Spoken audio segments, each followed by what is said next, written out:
Si Bak ang tatlong referee ng Thailand versus Gilas. Hindi lang tayo ang nagreklamo sa FIBA, tara kwentuhan. Heto na sa wakas ang hostisyang hinihingi ng buong Southeast Asia sa pandarayan ng Thailand sa basketball. Pinaiimbestigahan ngayon ng FIBA ang tatlong referee sangkot sa gold medal match ng Gilas kontra Thailand. Nakita ko lang to sa isang Indonesian news media, so baka sila nagreklamo din siguro na nagkaroon na ng steps ang FIBA Regional Office sa Asia para questionin ang mga referee sa nasabing laro. Ito rin ay matapos ang balita na pinatawag ng organizers ang referees sa umaga ng gold medal match mga idol. Kahit kasi outside ng FIBA jurisdiction ang SEA Games, FIBA pa rin ang namamahala sa mga referees sa mga international tournaments. Di ka pwedeng mag-ref internationally kung walang FIBA license. Pangit naman talaga ang tawagan. For example dito offensive foul si Manzano kahit klaro na hinila naman siya ni Lish pababa.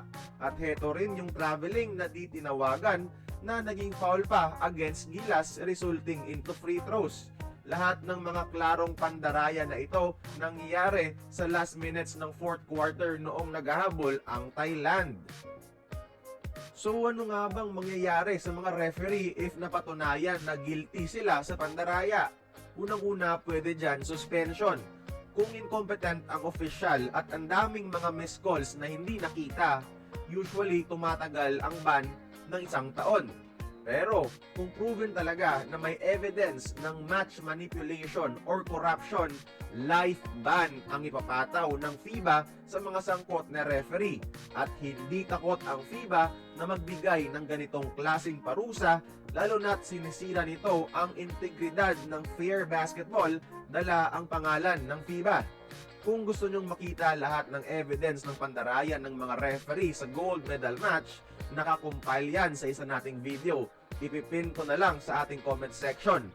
Naway, masusi itong pag-aralan ng FIBA. Para sa akin kasi, dapat lang talaga na suspindihin o tanggalan ng lisensya ang mga referee na ito. Hindi kailanman patas ang ginawa nila.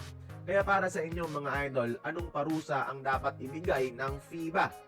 Bago tapusin ang video, iwanan ko muna kayo ng wise words ni Berto Bolic.